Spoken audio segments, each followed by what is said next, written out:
Welcome everybody back to Toronto today here on the Parlay. I'm your host Luca alongside my co-host Michael, and we got some good stuff to talk about once again on this fine Thursday, Michael. Our picks, they were pretty good last night. I mean, we got all of our picks right. The Raptors not only covered, but they won the game straight up, and the Maple Leafs, it got pretty interesting, but they were able to cover that 1.5 point spread. So how you feeling, man? A nice 2-0 start to the week.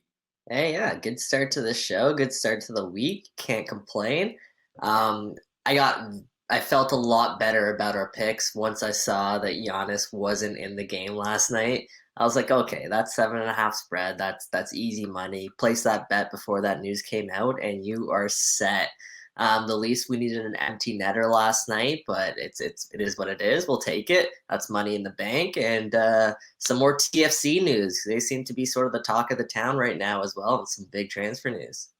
Yeah, we're going to get to a lot of that later on in the show, but we're first going to start with the Maple Leafs. Like you said, I mean, it was dicey, but they did get the cover late in that game. I mean, people who had the Oilers are probably like, those are the worst type of defeats, by the way, when you think you're about to win a bet and then you get the backdoor cover that doesn't go your way. But you look at the Leafs, they continue to roll. The Oilers were missing a ton of guys in this one due to COVID. So they weren't expected to win. They were shorthanded. They actually put up quite a fight against the Leafs, but ultimately the Leafs win again, 4-game winning streak now, just like the Raptors. What impressed you the most about them in this game? Yeah, they fell behind in the first period there when after they took that early lead, and Edmonton sort of fought back. But then the Leafs, they kept their foot on that gas pedal, and I think what was really important for them was that goal by TJ Brody right before the end of the first period. I know the broadcast was mentioning a stat, which is pretty crazy, but Edmonton has never lost the game after leading after the first period, and getting that TJ Brody goal to tie that game with seconds left on the clock before intermission, I thought that was huge. And from that point on, they kind of controlled the game. I was a little bit concerned because they weren't getting that breakthrough, but it eventually came. And they persevered, and yeah, it's a big 2 points in the bag as they continue to roll on here in the new year. Yeah, you got the feeling that the Oilers could have stolen one, but like you said, they really that goal tied up was huge, and then it was a scoreless second period, and then in the third, the Maple Leafs were able to score two to not only win the game but cover the number. So looking at this team, Mike, they continue to rack up the W's. They're going to be taking on the Avalanche on Saturday, so they got some time off now. Do you like their chances, when going up against some other teams in the East? Like, who would you say is the biggest threat to the Leafs right now in a potential playoff matchup? I know we're looking ahead here, but I mean, this team continues to win, and how can you not talk about, the playoffs with this team?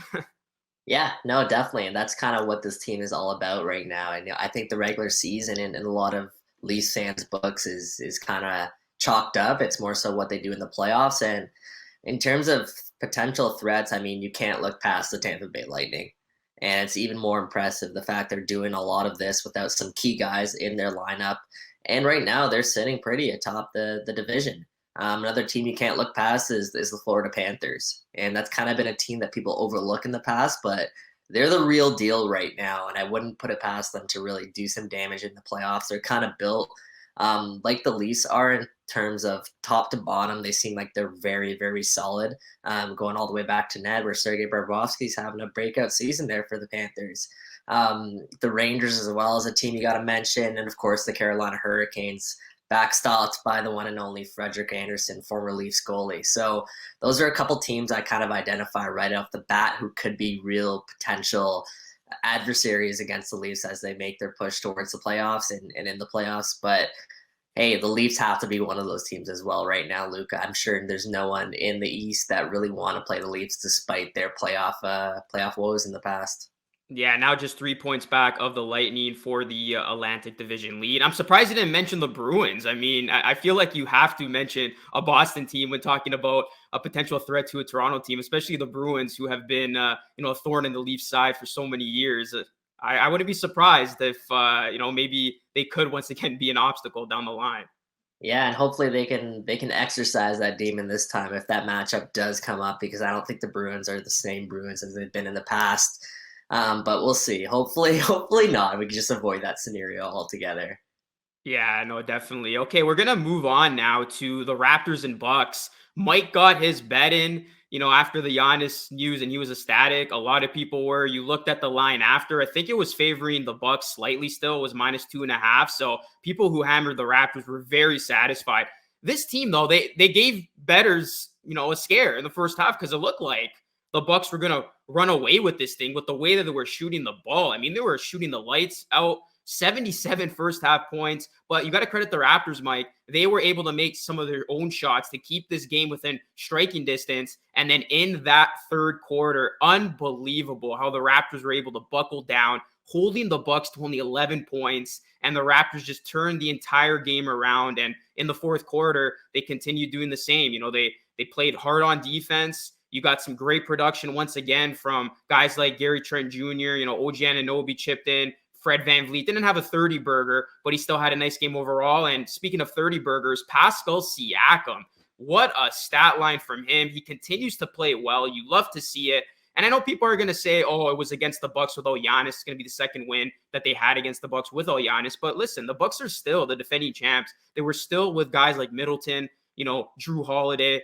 They were pretty healthy other than that. So the fact that this one became a little one-sided in the second half. Very, very impressed by the Raptors and how they were able to turn this game around. Yeah, for sure. And it was a tale of two halves, as you mentioned there, Luke. And that's kind of been the perfect antidote to kind of sum up their sort of season so far. I was looking actually the odds after halftime, and if you guys place like in-game bets, it always fluctuates a lot. But the Raptors were down, I think, about 10 points at the half, and at the time they were plus 380 to sort of win the game. And I was thinking to myself, I'm like, I didn't do it, but I'm like, with the way this game is going, the Bucks are really hot. I don't know if they can sort of sustain this. The Raptors had the lead early on. They seemed to see like they kept on fighting back. Fred VanVleet caught a little bit of fire there in the second quarter. I'm like, there's no reason why the Raptors sort of can't make this comeback. And let it behold, that's exactly what happened. And they took a stranglehold of the game. They never really looked back. So I was really impressed with what the Raptors did last night. And it's always interesting because, we mentioned Fred VanVleet. He didn't get his 30 points, but someone else did step up. And, Pascal Siakam, I feel like that's sort of the MO with this team right now is it's next man up if one person isn't going. And that's a good case for if you're betting because usually, there's teams out there that rely on one or two guys, but with the Raptors now getting healthy and having all of these guys sort of in their lineup, they have a lot of firepower. You couple that with their stellar defense, and Raptors are, like we said, I think they're a good money bet moving forward. Yeah, I feel like the NBA is that, one league where those in-game bets come in clutch because no lead is safe in the NBA. If you really feel a team can make that push, make that run in the second half, put the money on. And the Raptors were a perfect example because they were, letting up a lot of points and their defense was horrendous in that first half, but they stayed within striking distance, which was the key. So they definitely turned it on in the second half. And people who did make that in-game bet, they were laughing after. What an unbelievable performance. Sticking with the Raptors, you mentioned they seem to be back, right? Everybody is back, healthy, playing together, that confidence, that morale is up. Do you think this team is in fact back, or do you think they've just been taking advantage of a good situation, a mediocre schedule, not running into Giannis again? What would your genuine thoughts be of the Raptors at this point? Yeah, I guess the narrative with that is even at the beginning of the season when Pascal Siakam was on the sideline, you kind of had Scotty Barnes sort of leading the charge there with all the hype. I was always wondering kind of what this team would look like when all the pieces are back. Is it possible the Raptors could actually indeed be a playoff game? They kept within striking distance despite managing a boatload of injuries. And the more that I see this team, it's tough not to get excited about their potential. I still do believe they're missing a center, and I think that's going to be very key. But they're making a bid right now for Masai and company, Bobby Webster, to go out there and perhaps get them a center at the trade deadline to sort of complete that mold, that starting five, give Nick Nurse a little bit more versatility there. I like how he's going out right now. He's playing their best five players, even though it is a little bit smaller, but it's working right now. Do I believe the Raptors are real contenders? To make the playoffs, absolutely. Could they do damage in the playoffs? That's where I'm kind of a little bit hesitant when you run into teams like Chicago Bulls, for example. or how star-studded they are in the work that DeMar DeRozan, Lonzo Ball, Zach LaVine's putting in right now. Obviously, you don't really want to play the Sixers, and if you play the Bucks again with Giannis, I'm not sure how well that'll go over as well. But that being said, we've learned in the past that sort of defense wins championships, and that is something that this team has in its back pocket. So similar with the Leafs, I don't think there's a team right now in the NBA that really wants to play the Raptors in the playoffs. Yeah, it's the defense that's fascinating with this team. They could look so lousy and lazy on defense, but then when they turn it up, they literally look like one of the best defensive teams in the league. And last night's game was a prime example of that. And when talking about potential matchups, honestly, Mike, I would be, pretty confident in a 7-game series going up against the Bucks compared to some of those other powerhouses in the East. I don't know what it is. It's a psyche thing, maybe going back to that 2019 championship run. But the Raptors seem to own the Bucks and have their number. I know Giannis didn't play in the last two, but even going back to some of their previous matchups, they always play the Bucks well. So, it's a matchup thing. It's, a psychological thing maybe. But hey, when looking at potential, future bets, if the Raptors were to go up against the Bucks in a potential first-round playoff series, I might just hammer the money on the Raptors if they continue to look this good. And I'll say one more thing about the Raptors. Pascal Siakam, he has been one of the biggest talking points on this team. I personally have called him out many times, but the way he is turning his season around and he is showing us pre-bubble Siakam once again, it is great to see. You hope he could keep it up because this is what Raptors fans expected from Siakam when he secured the bag. The fact that he's putting up these types of numbers, all-star numbers, close to triple-double numbers, that speaks to his game and what he's capable of. So I don't know what he did, over the last couple of weeks or what was said to him, but you can tell a switch has gone off and he has been playing unbelievable. And it's on both sides. I would like to still see him, execute better late. There were a couple of, times where he held on to the ball too long or made a bad pass. But overall, you got to love what you're seeing from Siakam in this Raptors team right now. And it's also great that, yes, he wants to be the guy, but he doesn't necessarily have to be the guy. A lot of teams, when they have that sort of that player, they're attracting double, triple teams. But with Siakam, I mean, you can't really leave anyone else on the perimeter open. You can't leave Fred VanVleet, obviously. You can't leave Gary Trent Jr. on the perimeter. And Scotty Barnes is turning into a bit of a three-point threat himself, where he's not shy to sort of take those shots. So it's great that Siakam has this kind of luxury in terms of he has the opportunity to kind of find his game, find his rhythm within the game without attracting too much pressure. And he's taking full advantage. Just straight credit to him. I'm with you there, Luke, in terms of I was being very critical of Siakam. I called him one of the worst max contracts in the NBA because that's kind of the caliber that he was playing. But it's great to see him back, getting back to, yeah, as you said, pre-bubble Siakam. And let's hope these good times last because when Siakam's going, I think this team is going. And really, I think this team can go only as far as Siakam right now could take him. It's been an unreal start to the new year for the Raptors, undefeated in the new year. And let's see if they can keep it rolling. Their next game is going to be back at home against the Jazz. And by the way, the Raptors are undefeated when playing with no fans. So they got that going for them. All right, switching gears to TFC now. Mike, a team that you cover and love watching closely. Richie Laryea, he just signed a 3.5-year contract to join English Championship club Nottingham Forest. So he's gone. He left TFC and TFC, reportedly offered him a contract. So are you surprised with this news? But Richie Laryea, joining a long list of young Canadian talent that has now made the jump to Europe. Yeah, and I think that's kind of the key there is there's a lot more people making that jump overseas. There's people who have paved the way like Alphonso Davies, Jonathan David, Tajon Buchanan, and kind of newer light. But yeah, I think this move kind of did come as a surprise just because, the ambition that Toronto FC have. And that starts with obviously Lorenzo and Singh signing and kind of the way this team wants to get back. And Richie Laryea is a crucial piece to this Toronto FC team. Prior to the start of this season, the end of last season, and he's been very vocal in the past about his ambition to actually get overseas and play in Europe. So I'm happy to see that he is, finding or he has that dream now. But it's going to be very tough for Toronto FC to replace this type of player. Richie Laryea was so versatile for the Reds. He was really one of the most unheralded pieces for Toronto FC. And he's very versatile. I know this is a player Bob Bradley really wanted to keep, but if you have that ambition, sometimes money can't talk. And he would have been what reportedly was offered, a 4-year deal, $925,000. That would have made Richie Laryea the highest paid fullback in the league.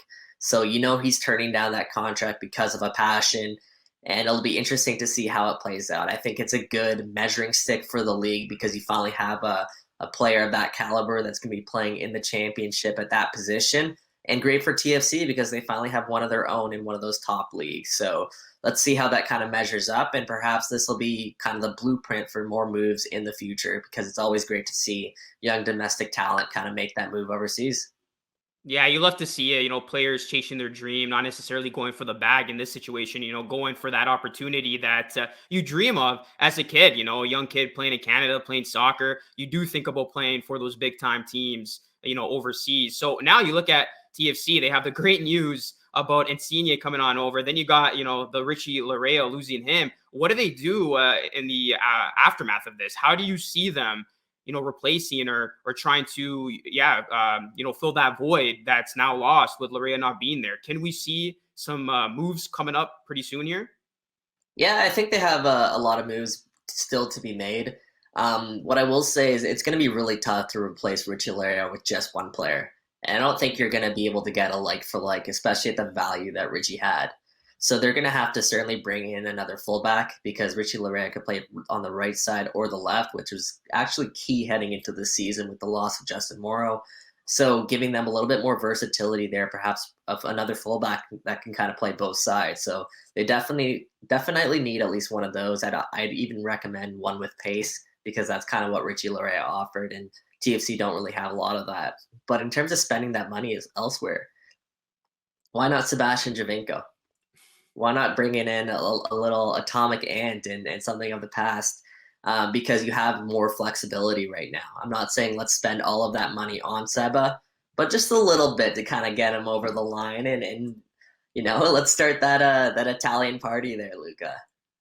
Yeah, that'd be awesome. I mean, Short Kings represent. You have both of them in Insigne and Javinko. I don't know which jersey I would have to wear for game day, but yeah, you look at TFC, you get that feeling that they might just go all in. They make the big power move, and they obviously have some other moves that they need to address. And in the wake of this Richie Laryea move, it's going to be interesting to see what direction they take. But it's exciting to see where not only TFC is at right now, but Toronto sports. You look at the success of the Leafs. The Raptors are getting it going. TFC's got, better days ahead. The Blue Jays, we haven't even touched them on this show yet, but they're coming. I was dabbling into some World Series odds. We'll get to that, in another show. But yeah, the Blue Jays, they got a promising future. So the days are getting brighter here in Toronto for our Toronto sports and our Toronto teams. But Mike, as always, it's great to do the show with you. Pick your brain on some Toronto sports. What are you going to be betting on tonight? Since there's no Leafs game or Raptors game. Yeah, that's a really good question. I haven't even started to think about. I'm just so into Toronto sports right now. But I always personally, I always love looking at NBA games. I feel like hockey games are a little bit tougher to bet on if you're not betting on the puck line or the money line. I find NBA prop bets are a little bit easier. Just me personally. How about you, Luca? Yeah, I love betting on the NBA and NFL. NHL is a little bit tricky, but yeah, when you look at potential dogs cashing in, NBA, you could get some great value, especially when the team's down and you think they can make a comeback. For example, the Raptors from last night, and also the NFL. I mean, there might be some upsets in store for the final week, so it should be a good day for bettors anywhere. Whatever you bet on, make sure, hopefully you cash in on your bets. This is Toronto Today. A blast doing the show. You guys can follow us all over, social media. Follow the parlay on social media. We do this show every single day where we bring you Toronto sports and more. And of course, we offer our betting insight on everything Toronto and more. So thank you so much for watching, guys. This is Luca and Mike signing off. Toronto Today here on the parlay.